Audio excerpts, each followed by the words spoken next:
Please welcome Philippe Caturegli. Thank you. Thank you. I have a lot of slides, so I'll speak fast, and hopefully I'll keep you all awake after digestion. To save some time, I put the definition of what I can define as a domain collision.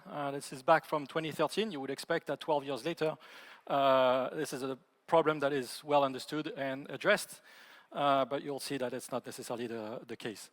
I'll start with a quick introduction on how I started this research, and then we'll cover some definition and context that I think are important to understand the root cause of the issue, and then we'll dive into the fun stuff of the research and some of the findings that we got.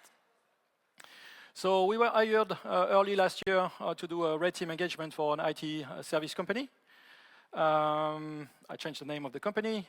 It was a company with about 300 employees, all with a pretty strong IT background, which would make social engineering and phishing a little bit more challenging. And they had a fairly limited external footprint with an external hosted WordPress client portal, Exchange server, and a VPN. So pretty limited attack surface. One of the first things that we found was obviously the Exchange server that supported NTLM authentication. The cool thing with NTLM authentication, or the challenge response protocol, is that in the first packet, as a client, before being authenticated, you can send a flag, NTLM SSP request target, which will force the server to respond with its domain name and server name. It's not new. Nmap has a plugin that does that pretty well. And then you can find here that their internal domain was actually initech.llc. Which is a valid, fully qualified domain name since November 2018, when LLC became an extension, a valid domain extension. And cool thing is this domain was actually not registered, so we registered the domain for 34 euros, and then we set up a DNS server on that domain and see if we would record some interesting traffic. Within 15 minutes, we started to record some pretty interesting traffic. Obviously, you're all familiar with the web proxy auto-discovery protocol, WPAD. There's some other traffic here that is indicative of internal domain traffic. We've been saying for years that NetBIOS and LLMNR is not a secure protocol. Microsoft listened, and now they are relying on DNS SRV requests to do discovery of servers within an Active Directory environment. As you can imagine, having this, sending this type of request over the internet on a not trusted DNS server is not a good idea. So the next step was to set up responder, and then within a few minutes, we started to collect some credential all over the internet. And then the next step was to throw these hashes into Hashcat, get some credential, jump on the VPN, and that was about it. That was a pretty easy rating engagement. I'm sure you are wondering why they didn't have MFA. Well, initially we didn't think that they had MFA either, and we finished the engagement, and the client asked us like, "Oh, did you bypass MFA?" Or like, "What MFA?" Turned out that they had this type of MFA, which is just a push notification, and when we authenticated, the user just approved it. I guess he was like scrolling to TikTok and let us in. That was pretty easy. So what happened on the wire? Well, when Michael is working from the office and he opens his browser, I'm using WPAD as an example, but it works with any DNS name resolution. So his laptop will try to resolve the WPAD, the name of the domain, and then I'll send a query to the DNS resolver. In an office environment, most of the time, the DNS resolver is actually the Active Directory, which has a DNS zone for its own name. So it will look up for WPAD, get the IP address, return the IP address to Michael, and then the browser, Michael's browser, will retrieve the configuration file and then access the internet. Now, what happened when Michael is actually working from home and not from the office? Well, the same thing happened. He will open his browser. His browser will try to resolve WPAD intech.llc, except that this time he's not talking to the Active Directory. He's talking to his home router, who doesn't know anything about initech.llc, but because it's a valid, fully qualified domain name, it will forward this request to its ISP resolver, and so on to the root name server, the TLD name server, all the way to the authoritative name server for initech.lc, which we control at this time. So we can return any IP address that we want, and then Michael browser will connect to our IP instead. So some quick definitions. This .lc extension that we talked about previously, it's actually called a top-level domain, or TLD, and it's managed by ICANN. There's different type of TLDs. The most common is the generic top-level TLD or GTLD. That's the .com, .net, .org that you're all familiar with. There's also country code TLD or CCTLD, which are usually two letters assigned to countries or sovereign states. And then there is sponsored top-level domain that are slightly more restricted for registration, like edu or .gov. Up until 2013, there was only 8 GTLDs operated by not operated, but deployed by ICANN. In 2013, ICANN decided to launch a program to allow other GTLDs to be added to the root zone. And then between 2013 and 2016, over 1,200 new GTLDs were introduced. You may wonder why would ICANN decide to raise the number by 15,000% after a steady operation for more than 25 years. You can guess. ICANN is actually making quite a bit of money with these new GTLDs. First, they are making money on the applicants. So when you want to operate a new GTLD, you have to pay an application fee of $227,000. And then the cool thing is, for ICANN, if there is more than 2 companies that are fighting for the same extension, ICANN will put it up for auctions. And these auctions are actually going pretty high. On top of that, ICANN is also making recurring revenue with the annual fees to the registry operator and by taking a small transaction fee to every domain being sold. And they're also making money from the registrar that are selling the domain on the behalf of the registry operator. And the cool thing is because ICANN is a non-profit public organization, they publish their financial reports, so we can look in their financial reports and see that last year in 2024 they made 88 million with just the recurring revenue from the registry operator and another 54 million from the registrar. And the cherry on the cake is because they were making so much money with the auction, they created a separate fund because it's a non-profit and they had to stash this money somewhere.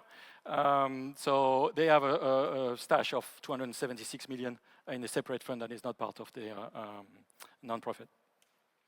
Of course, for the business model to work, ICANN can be the only one making money. The registry operator are also making quite a bit of money. Obviously, they are making it on the first sale. Usually, they are discounting the domain on the first sale because it's a pretty competitive market, but they are really making money on the recurring revenue on renewal of those domains. VeriSign, for example, who's operating the .com, is making 1.5 billion by just selling .com domains. Of course, all this money and extension came with unintended consequences.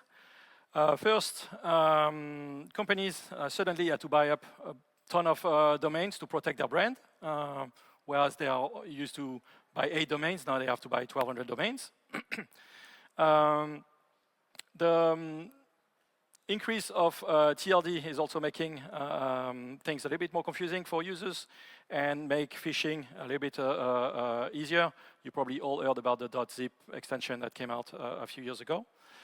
And then the big one for today is the internal domain name collision. So many enterprises had already deployed their internal domain before those TLDs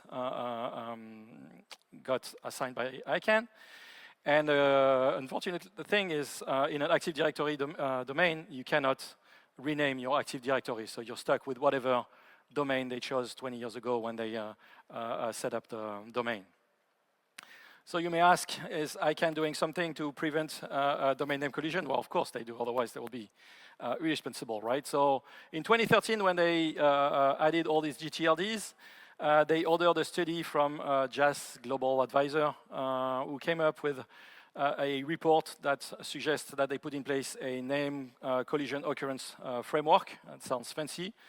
And this framework is actually saying that there's a few high-risk string that should never be delegated. So .home, .corp, and .mail are dangerous, so we shouldn't, the ICANN should never delegate them. But the .homes with an S, .inc, or .llc, or .email are just fine. They also mandate a control interruption, and we'll see in the next slide what it means for a period of 90 days at the delegation before they can sell domains. And then they have an emergency rollback process that if they detect some high-rate collision, they can take the extension, the domain extension back from the registry operator. And then the registry operator must respond to ICANN on a name collision report within 24 hours. The last two are a little bit tricky because ICANN has no visibility on the log because it's the registry operator that are operating the DNS. So you can imagine that a registry operator that already paid 20 million to have an extension, they are not really likely to report it to ICANN that there's a lot of collision and they should give this domain back. So what is the control interruption? So if you take back the example that we had before with Michael working from home, so if Michael is working from home and he's trying to reach his intranet over the internet with a new extension, ICANN.fail, that's just an example. Same thing, he'll go to his router all the way to the root name server and then to the TLD name server. And then the TLD name server in this framework is telling the registry operator that they have to respond with a very specific value of 127.0.53.53. That will go all the way back to Michael, and then Michael won't be able to access his intranet, which is already expected because he's working from home. So it's not really likely that Michael is going to notice anything. But ICANN is expecting Michael to notice that the IP is being resolved to this specific value, and then report it somehow to ICANN. So that's my take on ICANN approach to the name collision. So the methodology on the research. So we wanted to see how widespread this name collision was since this has been discussed since the early 2010s. So we only had three objectives in this research. The first was obviously to find some internal domains that are being leaked externally. Then for all those domains that are leaked externally, we need to match the one that are a valid, fully qualified domain name. It's easier now because there's 1,200 extension as opposed to 8 before. And then the third step is to make sure that all the ones that have a valid, fully qualified domain name are registered or not. If it's not registered, you're in a classic case of a domain name collision. Somebody can acquire the domain and do some bad things. So the first objective is pretty easy. As we mentioned earlier, there's plenty of ways to retrieve this internal name. First method is with the banners. Telnet, FTP, SMTP are pretty verbose and usually give you the internal name of the server, not necessarily the public name. Self-signed certificate, by definition, to have a self-signed certificate, you don't necessarily need to own the domain. Most of the time for TLS, we'll see later, services, it's being generated automatically. So if you have remote desktop that use TLS, the certificate is generated by Windows based on your internal domain name. The CRL in the SSL certificate is also interesting. So if you have an internal certificate authority, you need to tell in your certificate where the certificate revocation list is located.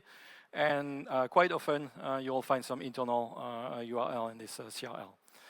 Email header is another way to do it. If you look at all the mailing lists, the message ID is actually taking the internal domain name. Like you can see here that Thierry from SFR, which is a large telecom company in France, is actually using local.ads as their internal domains, which is not registered, by the way. Content security policy is another way to get some domain, and as we saw earlier, NTLM authentication, so any services that support NTLM authentication will leak the internal domain name, and then all the TLS services that I mentioned. So the second objective is to try to find We had quite a bit of data, so we tried to narrow it down, and then we focused only on a few domains that are extension that were likely to generate more collision or create confusion. So first we focused on this ccTLD.ad, which everybody thinks stands for Active Directory, but that's actually ccTLD for Andorra. MS for Microsoft, IO, AI, WS, and .co. So those are the extensions that we focused on. And then obviously we also looked at some GTLDs with general business terms like company, the group, the tech, etc. Common legal entities, and then ambiguous or technical terms like .host, email, zone, etc. And then the third objective in research was to try to find if those domains were actually registered or not. Our initial approach was a bit naive, but we took the list of potential collision. We figured we'll just check with the WHOIS record, and it will tell us if it's registered or not. Unfortunately, most of the WHOIS server have a pretty strict rate limiting to avoid scraping. So after a few hundred requests, we got banned for 90 days, so that was not really a viable approach. So we changed it and figured instead of checking the WHOIS directly, we can eliminate 90% of the domain that we collected, the domain name that we collected, by checking if it has a DNS record. Obviously, if it has a record, that means the domain is already registered, and we can discard it. For those that don't have a DNS record, that doesn't necessarily mean that it's not registered. It could be not configured yet, or it could be restricted. So then we checked via an API to a registrar to see if those domains were registered or blacklisted. And if it was not, well, in a case of a non-registered domain, that is used internally. Later on in the research, we actually extracted, we took all the ones that were registered, we extracted the name server record, and then we fed it back to the loop, and you'll see we actually found some other cool stuff, but that's not really a domain collision, it's more of a misconfiguration at this point. So now, to the fun stuff, some of the examples that we found. So the first domain that we found was a domain called memrtcc.ad, where we found over 3,000 instances of self-signed certificate, unique self-signed certificates. Most of them started with a P and a number and memrtcc. And of course, this domain was available for registration. So before buying the domain, we did a little bit of research, and then we found a report from the police, Memphis department from 2013, where they explained to us that through strategic planning, they upgraded their NT4 domain into a super secure Active Directory environment called memrtcc.ad. And then that's why we learned that RTCC actually stands for Real-Time Crime Center. Sounds pretty cool. It's actually pretty cool. That's the Memphis Real-Time Crime Center. It's basically a feed to all the video cameras in the city. And the P certificate that we saw were actually the police cars, and all the police cars are actually connected to the Real-Time Crime Center to check the car tags and the video cameras, etc. So we're like, all right, well, that sounds interesting. What we would do next, we'll try to buy the domain. So we bought the domain. At the time, there was a restriction that we had to buy the domain for 2 years. So that was 138 euros, but sounds pretty cool to confirm that it was an issue with the police. So we bought the domain, and a few hours later, unfortunately, we got an email from the registrar telling us that in order to register a domain in Andorra, you need to own a trademark in Andorra. So we're like, oh, well, we don't have a trademark, but we wouldn't stop here. So the next step is we actually found a trademark attorney in Andorra and asked them, how do we get a trademark? It turns out that it's actually pretty easy. You just need to pay, sign a power of attorney, tell them the trademark that you want, and if it's not registered, they'll give it to you. So we did it, and we're like, there's no way that's going to work. And sure enough, 2 weeks later, we got a trademark for 10 years in Andorra for memrtcc.ad. So now we're in business. Now we can actually set up the domain. So we set up the name server, and and pretty quickly we got like over 1 million requests on our name server, all indicative of internal traffic, WPAD, and all the SVR requests, etc. So next step, we actually set up a web server just to retrieve some of the inbound requests on the mail server. And we started to receive some internal requests or requests from the client to the server, and instead of talking to the server, they were talking to our server. We didn't respond to anything, or just collecting information at this point, but we got some information from their internal GPOs and everything from their Eventy server, some SAML requests or authentication requests to their vCenter internally, and then we also started to receive some emails, internal emails of their Okta and then help desk. As much as I wanted to go further, I was like, all right, that's probably a good time to report it to the Memphis police. So we really started to report it to the Memphis deputy CIO by email. Believe it or not, we had to wait 1 day because I didn't want to report it on April 1st. And I figured that was like super sketchy to receive an email from somebody you don't know saying like, hey, we own your domain. The guy was pretty active on LinkedIn, so I found a common connection and I asked him to do an introduction. I know he received the message with all the detail. He looked at my profile, but he never responded. He was probably too busy hanging out with the CEO of CrosstrAck at the time. So we tried to escalate it and we reported to the CIO of the Memphis. Same thing, he looked at our profile on LinkedIn, but he never responded. So since we figured that was important, we tried to report it to DHS, the Homeland Security in the US. Same thing, radio silence. So the next step is we actually tried to reach out to a fellow hacker that is running the DC group in Memphis.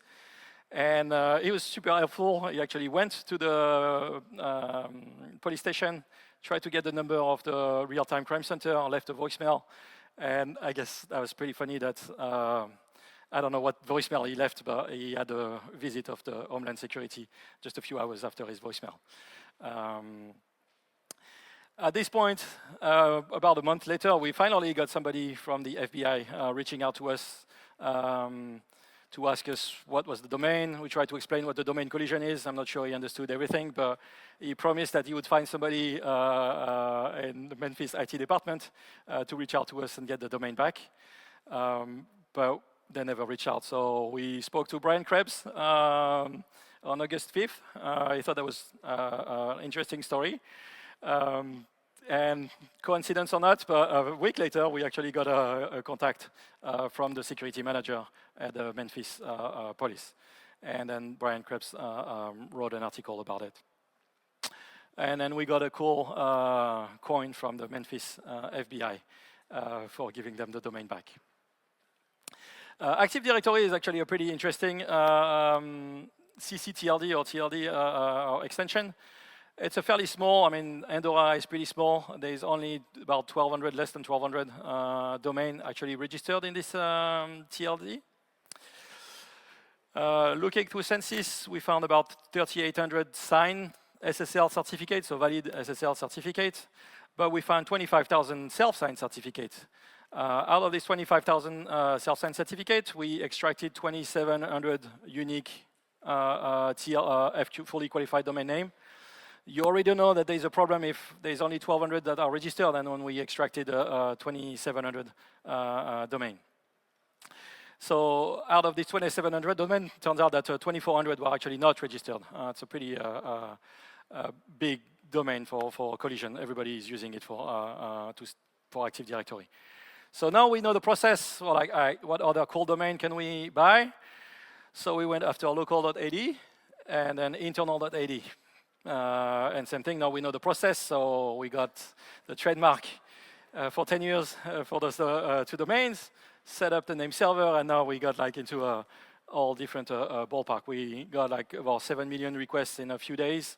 If you're wondering, this is what our running responder on local.ad looks like. We found over 1,200 different domain or companies that are using local.ad as an extension for their internal domain. And as opposed to the memrtcc.ad, which was easy because there's only one company that our police department used the domain, it was easy for us to transfer this domain back to them. In this case, we don't know what to do with the domain because we can't. If we give it to one company, all the other companies will still be affected. We learned talking to Brian Krebs that in 2020, Microsoft actually bought corp.com before it was put for auction. I think there was an auction at 1.7 million, and then Microsoft bought it for and disclosed the amount. I didn't want to put it for auction, but I figured that would be a good time to reach out to Microsoft and do try to give the domain to them. I didn't even make it to the triage in MSRC.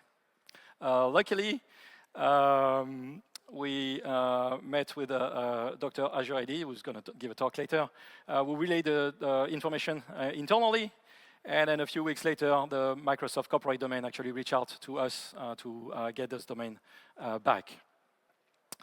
So they reopened the case, and then they bought. I say bought because they paid us a bounty to get the domain. I didn't want to sell the domain directly, but I was more to support the research. Unfortunately, Microsoft laid off 9,000 people, including the people that we are talking to. So they paid us the bounty, but they never got the domain back. So we're still running the domain. Somebody from Microsoft, I'm happy to coordinate again with the new team. Another extension that was interesting is the .box. .box is an extension that's the first blockchain, super fancy DNS routable domain. And you may be familiar, I think, more in Germany, they are familiar with this router called the Fritzbox, which is a home router, which they had a great idea of setting their DNS suffix to fritz.box, which means that every time you're using this router and then you try to resolve something that doesn't resolve, fritz.box will be appended, and I will try to resolve to the internet now. Unfortunately, this domain was already registered when we looked into it. Tracing back the timeline, in January 18, the .box of last year, the .box GTLD, opened public registration. A couple of days later, the cool thing is because it's on the blockchain, you can see everything that is happening, who is buying what and when. The same wallet bought a few domains, all related to boxes, home routers. So free.box, o2.box, they also bought wpad.box. And then the same day, they listed it for auction on OpenSea for $1 million. They didn't sell it, so they didn't get discouraged. They put it back on auction a week later for only $250,000. And then at the time, there was some chatters on Reddit and other forums of people using the Fritzbox having some funky name resolutions. So AVM, which is the manufacturer for this router, realized that they missed the opportunity to buy this domain, and somebody bought it for them. So they went to WIPO, which is the World Intellectual Property Organization, and tried to get this domain back. WIPO is pretty much the only way to get a domain back if somebody registered it for you, as long as you have a trademark, which was the case here. And then WIPO decided to transfer the domain back in April of last year to AVM, and the problem was resolved. So we figured maybe there will be some other ARM routers that have the same issue. And then we found this router, OEM by Vodafone, who is using Spheron.box, and exactly like the Fritzbox.com, Fritzbox.box, they used Spheron.box as the DNS suffix. We got the domain, set up a DNS server, and now we're like recording again a bunch of traffic. So Zixel is the manufacturer of this router. We tried to report it to them.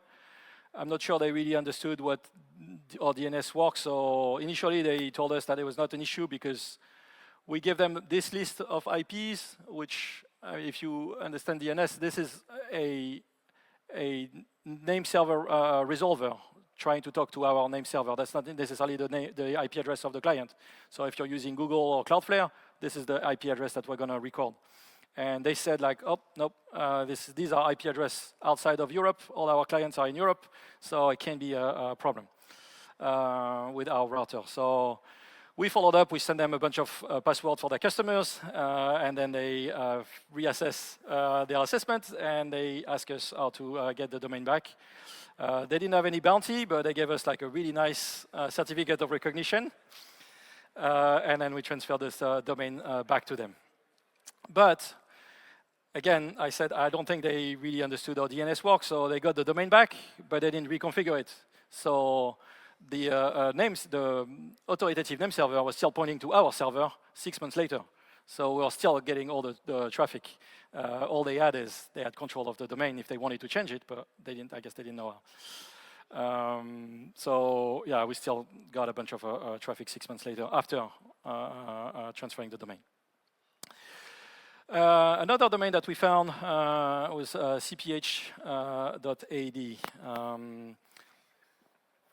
It was a self-signed certificate for cph.dk, and there was some reference to cph.ad as well. Of course, cph.ad was not registered. By then, the rules changed for the Active Directory. I guess they got tired of me asking trademarks every time, so now they wiped the requirements for trademarks, so anybody can buy a .ad domain now. So we bought the domain, and then you guessed it, that's actually the Copenhagen airport that is using cph.ad for all their internal network. We got some token. Again, we set up a server that's just listen to inbound requests. Got some Azure tokens, etc. A couple of weeks ago, I did a similar talk in Poland, and I figured I'll just look if I could find some things in Poland. And I found, again, this self-signed certificate for domain KWP. My Polish is not really good, but Google Translate helped us figure out what it was. It's actually the police for all Poland.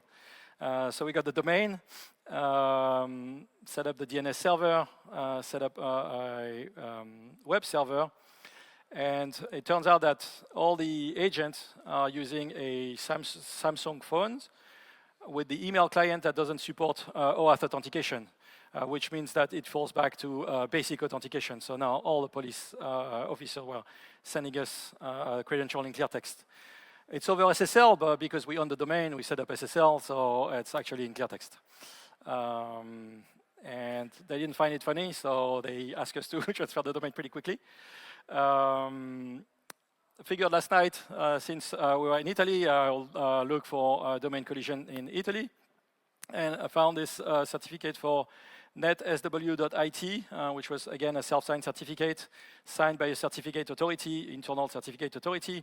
We tied it back to nt.ts, which I think it stands for Network and Transactional System, which is apparently one of the biggest electronic payment software company in Italy. Sounds pretty important. Tracing it back, it looks like the company was founded in 1995. They registered this netsw.it in 1999. They probably set up their whole Active Directory with this name. And then in 2016, they rebranded to Nets Group. And now that's the domain that they use externally. But as I mentioned before, because you cannot rename your Active Directory, they are still using netsw.it internally. And they let the domain expire a few months ago. So we got it for them, and we'll try to give it back to them.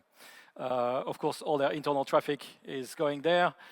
Just in one day, we got over 19,000 requests for just all their internal workstation or trying to retrieve the WPAD.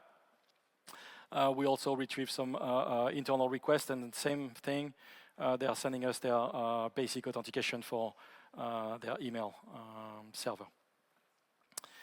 Another example is the Absorb LMS. That's the one I spend a lot of time. So, Absorb LMS, I don't know if you're familiar, but it's pretty large learning management system platform. They claim they have 34 million users, 2,900 customers, pretty large customers. And then we found on one of their servers that they use absorb.ad and blatantmedia.ad for their internal domain. Domains were not registered. Again, we registered it. Got a bunch of requests on our DNS server. And now we're like, we have the process pretty nailed down, so we try to report it to them. So we send a report to security at Absorb, and then we got like this error message that the security mailbox doesn't even exist. So that's not a good sign. We tried to send them a message on social media, because that was the only way we had to reach out to them. They didn't respond, but they are still pretty active. We tried to message the CTO again on LinkedIn. He didn't respond. So we published a public post. They were bragging about their new award. So we asked them to kindly reach out back to us. And the CTO responded and said, like, well, you can always report it to security at absorb.lms. I'm like, well, we already did that. So maybe they fixed it in the meantime, so we tried again. And sure enough, we got an error again. So we figured we'll report it to their website. And then the timeline is pretty interesting. At 7:42 p.m., we send a message to their website. At 7:48, we got an email from the sales team, like, hey, do you want to buy our product? And then a few minutes later, they actually called me too. I think it's pretty telling when the SLA for the sales is faster than the SLA for the security team. So we wanted to see how bad it was, since they didn't seem to care. Maybe that was not really a big deal. So again, we set up a web server to record all incoming requests. We got 2 SSL certificates. And then within a month, we got over 1.3 million GET requests, a bunch of POST requests, Propfine, etc. Digging into the logs, we figured that they were using a JetBrains license server for all their developers. So now we have all the name of all their developers and email address. They use Atlassian Bamboo. So we got a request of a developer trying to push some job in their CI/CD environment. They use JFrog Artifactory as artifactory.absorb.ad. So now every time a developer from home is trying to compile a package, they'll pull the package from our server. Which is not a good thing. So for NPM, for NuGet, etc. That's another example of them trying to pull the package. We're not responding, so we didn't plant any backdoor in their software, but somebody could. In the post request, we got a bunch of JWT token, also some plaintext credential, basic authentication, and then they use a WebDAV for their file server internally. And I guess somebody tried to delete some file from home, and then it all went to our server instead. So exactly 90 days after we initially reported it to security, I guess they got our email, even though we got an error message. And they responded that according to their bug bounty program, they'll pay us $2,000. But we didn't go, I was not familiar with their bug bounty program, so I figured I'll just read it before accepting it. And their bug bounty program says that first, there shouldn't be any unauthorized access. We didn't do any unauthorized access, but they put in this category all the confidential information, which they already sent to us. We didn't ask for it, but so that ship I sailed, we already had access to a bunch of proprietary and confidential information from them. Confidentiality, again, that ship has sailed, we already made some public post on LinkedIn about their issue.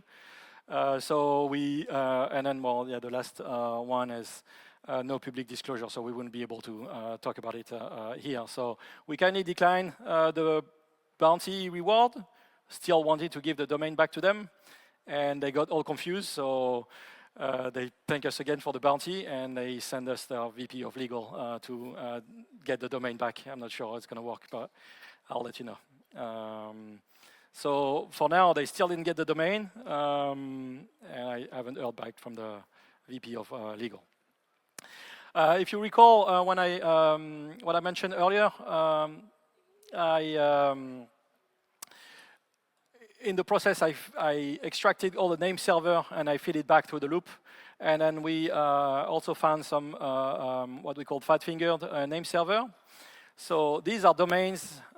This is a .gov domain where their authoritative name server was actually set up with a domain name that doesn't exist because they made a typo. Actually, the guy was having a bad day because both of them had a typo. So we only registered one of them. And now we can control the whole .gov domain, set up a web server, set up an email server, start sending email as a .gov, etc. So we try to report it. We learned that .gov is a special extension, and they have their own registrar in the US. It's called GetGov. And because it's a government entity or a public entity, they publish their all source code of their registry, their registrar on GitHub. It's actually just a simple Django application. We didn't spend a lot of time, but we just looked at the URL and figured out if there was anything interesting in the GetGov registry. Turned out that they forgot to restrict access to their admin interface. So now we had access to the whole admin interface for all the .gov domain in the US. So we reported it to them. There was some confusion. We went to the CERT. The CERT relayed the information, but they didn't give our details. So they fixed it, but they never told us that they fixed it. And they fixed it in GitHub by adding mixin. They didn't say like, "Oh, we forgot to restrict the admin interface." They just did a sneaky commit to fix the issue. Another one that we found that was pretty common is this acam.ne. If you're familiar with Akamai, when you set up your web server through Akamai, they'll tell you to use their name server, and then generate some name server that you have to copy-paste from your admin interface into your registry or registrar. Turns out that there's a lot of people that actually miss the T when they do the copy-paste. So we found quite a bit of domain where acam.ne was one of the name server. Shouldn't be a big deal, it's just a missing T. So turns out that NE is a valid CC-TLD for Niger. So we bought the domain. It's a little bit more expensive, 280 euros. It's pretty cumbersome. Apparently, the guy managing the registry in Niger is working 1 day a month, and he's doing all the zone by hand. So it took us like over a month between the time we bought the domain and him setting up the domain. So we were anxiously waiting, and once he set up the domain, we started to get like a ton of traffic on our name server, including some interesting traffic from MasterCard. Had one of the typo in their one of their subdomain. That's where it got interesting, because initially when we did the request, we were only looking at the root domain. We didn't realize, because there was no way of knowing all the subdomains that have a different configuration, and there was a lot more to find. So we reported it. There was some other entities. That's a bank in Argentina. There was one misconception. I want to cover it really quick on 1 out of X misconception. Because there was only one typo out of the 4 name server, a lot of people told me like, "Oh yeah, but you can only control 1/5 of the traffic." That's not exactly true, because everybody now is using DNS resolver instead of doing the query directly to the authoritative server. So when you do a query for this subdomain, the MasterCard subdomain, it'll go to a DNS resolver that will check in his cache. If it doesn't have it in his cache, it will actually query the authoritative name server, which was our name server. Then we can give the IP address, but then this IP address will be cached in the DNS resolver. So after that, everybody querying the DNS resolver is actually querying our IP. So it's actually much worse. It's not just 1/5. It's once we can pollute the cache of the DNS resolver, it's like pretty much half of the 80% of the traffic is using this DNS resolver, and then we can control where it's going to. Of course, we reported it. Brian Krebs also wrote an article on this one. MasterCard never responded to us, but they responded to Brian Krebs, of course, and they said like, we looked into it, and it's not really a risk. So wanted to call them out because we actually recorded a bunch of traffic on our name server for internal names. And I don't know why all of a sudden I got an email from BugCrowd calling us our researcher, and then we shouldn't disclose things publicly. I'm still confused to this day because we never reported it to BugCrowd. I guess they are managing their vulnerability disclosure, so they got upset. So just to conclude, I will actually quote the vice president of ICANN. We said that a long-lasting solution to eliminate the potential issue arising from the name collision in a private namespace comes from implementing fully qualified domain name. And I figured I'll fix this quote by saying that you actually registered. Otherwise, it's pretty useless. Some numbers that we analyzed, we got a bunch of SSL certificates. We bought about 186 domain, 7 now because I bought one yesterday. For Italy, we spent about $8,000, and we got a bunch of DNS requests. I couldn't cover all the examples, so I have a slide with the honorable mention of all the other entities that we got their domain. If you know any of them, tell them to reach out to us because we tried and they never responded to us. And that's it. I think I have 5 minutes for question. Thank you.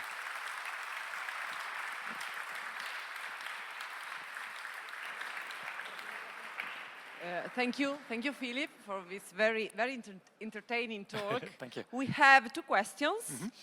The first is, so the RTCC, the Memphis exploit, was very cool and entertaining, so congratulations. It sounds like this kind of exploit has a high likelihood of disrupting a very sensitive service. How do you evaluate this risk on sensitive targets, and how do targets usually respond when you contact them after the exploit? Yep. So actually, I thought the same thing initially. I was a bit worried about getting the domain and setting it up. These are traffic that, if the domain is not set up, it's just going nowhere. So by setting up the domain, we're just recording it. We're actually not breaking anything, as long as we only retrieve the information. Of course, if you start running responder, then you'll start disrupting some things. So we are pretty careful not to run responder. There was only one time for the local.ad because we wanted to see the scale of it. And the problem is running only the name server. We didn't have the IP address of the client. We only have the IP address of their, the DNS resolver that they're using. So the only way for us to collect the IP address and try to match which company has this domain was to set up a name server. So we set up the DNS server that gives the IP address, and then the client is connecting to our server, and then we can record the IP address of the client. But we try not to send any traffic. We're only collecting. I know it's a gray area. I feel like fine by not responding to them, and I didn't ask them to send me all their traffic. You know, I just bought a domain, and then all of a sudden they send me all their passwords. Yeah, sounds good. Another one. So how do you find the domains to test? Is it random or specific pattern? So that's why I was talking about the methodology. So we actually, there was still a bit of methodology. It could be, it's not random. We know all the domains that have a collision.